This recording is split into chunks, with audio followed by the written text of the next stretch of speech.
गरीब शोषित वंचित अपनी वोट की कीमत को पहचान लो। जितनी नीता अंबानी की वोट की औकात है, जितना उसका पति का मुकेश अंबानी की वोट की औकात है, उतनी ही उसकी आपकी भी वोट की औकात है। मैं आपसे यह दरखास्त करता हूं कि आप नमक रोटी खा करके गुजारा कर लीजिए, लेकिन अपना बाल बच्चे को पढ़ाने से कहीं पीछे मत हटिए, क्योंकि शिक्षा ही एक ऐसी जो चीज है जो सरकार से सवाल पैदा कर सकती है। शिक्षा से सबसे ज्यादा नफरत है तो सरकार को नफरत है। इनकी राजनीतिक विचारधारा को समझना होगा। यहाँ पे अब आपकी विचारधारा की लड़ाई लड़ने के लिए तेज बहादुर सिंह जी नहीं आने वाले हैं।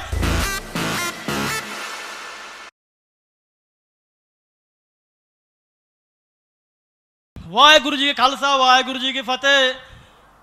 पंजाब के दूर दूर से आए हुए और हरियाणा के कोने कोने से आए हुए किसान भाइयों से मेरा आज लास्ट जो संदेश मैं दे रहा हूं, आप कहीं भी बैठे हो या टेंट में हो, खाट पे कहीं भी हो, आपसे एक मेरा आग्रह है कि आज किसानों के सड़क पे होने की क्या नतीजा है। मैं आपको संदेश वो बताने जा रहा हूं जो किसी शख्स ने बताया था, शायद आज भी वो बात आपको पता नहीं होगा।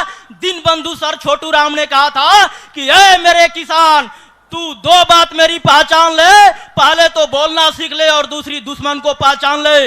लेकिन हमारी पुरखों की कितनी पीढ़ी चली गई, लेकिन आज दोस्त और दुश्मन की पहचान नहीं कर पाए कि हमारे दोस्त कौन है और दुश्मन कौन है। सिखों के गुरु यदि थे तो गोविंद सिंह को सिखों के गुरु बताया गया, नानक साहब को सिखों का गुरु बताया गया, छोटू राम को जाटों का नेता बताया गया। जितने पेरियार फुले अंबेडकर थे सबको जातियों के नेता बता करके सीमित कर दिया गया। कांग्रेस और भाजपाइयों के अंदर यदि कोई लीडर हुआ तो उसको देश का लीडर बताया गया। तो सबसे ज्यादा यदि देश का इतिहास के साथ घोटाला हुआ है तो आपको देखना पड़ेगा कि हमारे देश के अंदर यदि सबसे ज्यादा से ज्यादा कोई घोटाला हुआ तो इतिहास का घोटाला हुआ है।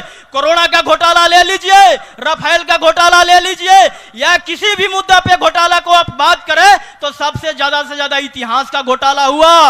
लेफ्ट और राइट की जो राजनीति हुई, सर छोटू राम ने कहा था ये पंजाब के लिए, किसानों के लिए, हरियाणा के किसानों के लिए उन्होंने जो नींव रखी थी, आज ये देखने की दिन है। छोटू राम को याद करो, वहां पे तेज बहादुर सिंह जी को याद करो, गुरु गोविंद सिंह को याद करो, जो वजीर आजम खान ने 40 केवल सिखों के मरवाने के लिए 40 लाख सेना को हवाले कर दिया। उन्होंने कहा कि ये 40 सिख हैं, हमसे कैसे निपट पाएंगे। लेकिन गुरु गोविंद सिंह थे, अपने वीरता और शौर्य के तहत इतने निपुण थे कि केवल 40 सिख ही उनसे 40 लाख सेना से निपटे। तो आज आपको इतिहास याद करना पड़ेगा कि देश के अंदर यदि ज्यादा से ज्यादा टारगेट किया जा रहा है तो सिखों को टारगेट किया जा रहा है। 1971 से लेकर के 72 तक इंदिरा गांधी को सिखों का कत्लेआम करने में सबसे मेन हाथ रहा है। सिखों को टारगेट है, मुसलमानों को टारगेट है। 1932 के तहत सेपरेट इलेक्टोरल कम्युनल एक्ट के तहत वोट देने का अधिकार यदि प्राप्त हुआ, डॉक्टर अम्बेडकर ने वोट देने का अधिकार को यहाँ पे गरीब शोषित वंचित अपनी वोट की कीमत को पहचान लो। जितनी नीता अंबानी की वोट की औकात है, जितना उसका पति का मुकेश अंबानी की वोट की औकात है, उतनी ही उसकी आपकी भी वोट की औकात है। अपनी वोट की औकात को पहचान लो। वोट कहां देना है, कैसे देना है, दोस्त और दुश्मन की पहचान करो। जो गलत नजर आ रहा है उसको गांव में घुसने मत दो, उसको ज्यादा से ज्यादा बहिष्कार करो। देश के माहौल कैसे बनाना है, गांव का माहौल कैसे बनाना है, राजनीति के अंदर यदि गलत नेता पैदा हो रहे हैं, गलत विचारधारा पे चल रहे हैं तो उसको ज्यादा से ज्यादा बायकॉट करो। यदि मीडिया आपके समाज के अंदर, आंदोलन के अंदर ढूक करके गलत से गलत बहिष्कार कर रही है, तो गलत न्यूज को फैला रहा है तो उसको ज्यादा से ज्यादा बायकॉट करो। जैसे जिंद के अंदर धर्मों का काम किया, धर्मों को उसको ज्यादा से ज्यादा जैसे इलाज किया गया, उसी तरह पत्रकारों को इलाज होना चाहिए। सबक सिखाओ। ये जो पत्रकार है नेशनल मीडिया, वहां पे कहीं भी रैलियां हो रही है, रैलियों को दिखाया जा रहा है, लेकिन किसान आंदोलन कर रहे हैं, किसान आंदोलन को नेशनल मीडिया नहीं दिखा रही है। गांव गांव तक जहां भी न्यूज पहुंच रहा है वो केवल सोशल मीडिया के द्वारा न्यूज पहुंच रहा है। सोशल मीडिया ही एक बहुजन मीडिया है, आपको पहचानना पड़ेगा। चाहे नेशनल मीडिया की कोई भी कर्ज करता आ जाए, कोई भी एंकर आ जाए, तो उसको ये आंदोलन में अपने बीच में घुसने से उसको मना करो, उसको बायकॉट करो। कानून के अंदर में रह करके कोई भी वहां पे हिंसा नहीं करना है, क्योंकि हम हिंसा की औलाद नहीं है। गुरु गोविंद साहब ने, नानक साहब ने ये हमको साथ सिखा करके नहीं गए। बाबा साहब डॉक्टर अंबेडकर ने कहा शिक्षा शेरनी का वो दूध है जो जितना पिएगा उतना घुराएगा।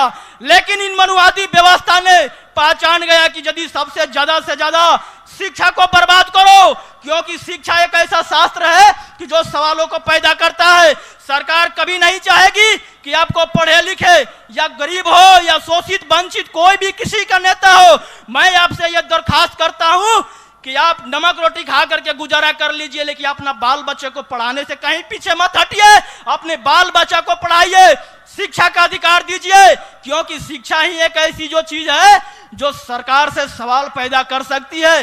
शिक्षा से सबसे ज्यादा नफरत है तो सरकार को नफरत है, एजुकेशन सिस्टम से नफरत है। कोरोना काल के अंदर ये जो किसान बिल है, किसान बिल के जरिए यहाँ पे देश के जनता को गुलाम बनाने का षड्यंत्र चल रहा है। आपको ये बात को समझनी होगी, इनकी राजनीतिक विचारधारा को समझना होगा। यहाँ पे अब आपकी विचारधारा की लड़ाई लड़ने के लिए तेज बहादुर सिंह जी नहीं आने वाले हैं। आज पंजाब का श्रेय उनको जाता है। जिस धरती पर आप बैठे हो तेज बहादुर सिंह की धरती है, गुरु गोविंद छोटू राम की धरती है। ऐसे ऐसे लीडर यदि पंजाब के अंदर 5 पैदा हो जाए, हरियाणा के अंदर 5 पैदा हो जाए,